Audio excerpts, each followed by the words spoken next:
sur nous, Bachir. Et on leur parle d'honneur là. Je vais très bien, Bachir, parce que j'ai relu la charte de l'impérialisme. Ah. Et j'ai retrouvé, parce qu'on nous demandait ici un jour Quelle est la source? Quelle est la source? Oui. Voilà. Alors Bachir est venu avec la source. La présente charte a été élaborée à Washington pendant la traite négrière. Ensuite, discrètement négociée à la conférence de Berlin en 1885, pendant que les puissances occidentales se partageaient l'Afrique. Elle a été renégociée secrètement à Yalta au moment du partage du monde en deux blocs après la Deuxième Guerre mondiale et pendant la création des sociétés des nations, l'ancêtre de l'ONU. Bachir, la source de ce document, je vous le dis, c'est le musée de Tervuren. Tervuren, c'est en Belgique, je crois. Tervuren, c'est en Belgique. Donc nous donnons la source. Si vous allez là-bas, vous allez trouver l'original de ce document.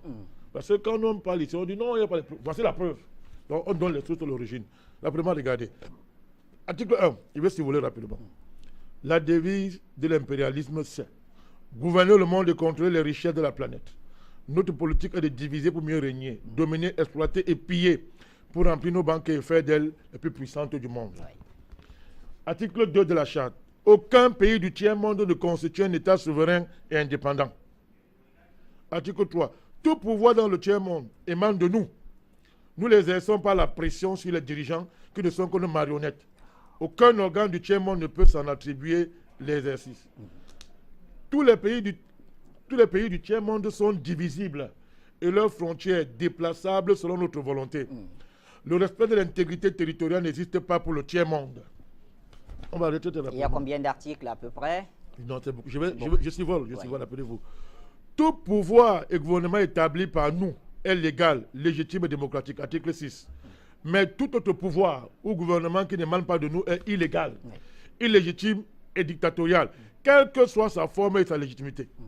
Tout pouvoir qui oppose la moindre résistance à nos injonctions perd par le fait même sa légalité, sa légitimité et sa crédibilité. Il doit disparaître. Article 11. La liberté d'expression, la liberté d'association et les droits de l'homme n'ont de sens que dans le pays où les dirigeants s'opposent à notre volonté. J'ai écouté très bien. Article 17. Je saute. Notre aide doit être accompagnée de recommandations fortes de nature à empêcher et briser toute action de développement des pays du tiers-monde. Article 18. Nos armées doivent toujours être plus fortes et plus puissantes que les armées des pays du tiers-monde. La limitation et l'interdiction d'armes de destruction massive ne nous concernent pas, mais les autres.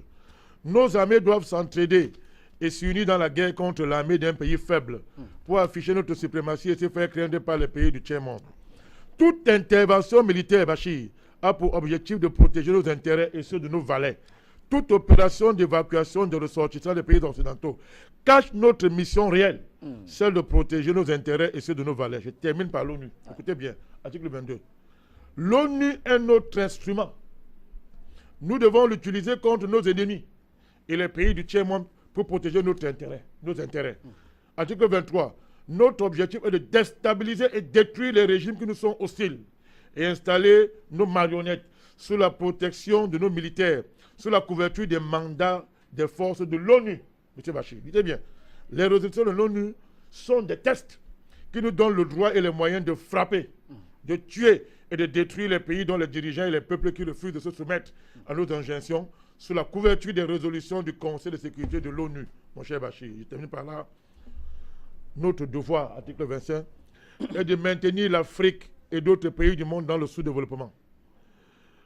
Installer la misère, la division, les guerres, le chaos pour les dominer, les exploiter et les piller, ouvrez vos oreilles, à travers les missions des Nations Unies, mon cher Bachir.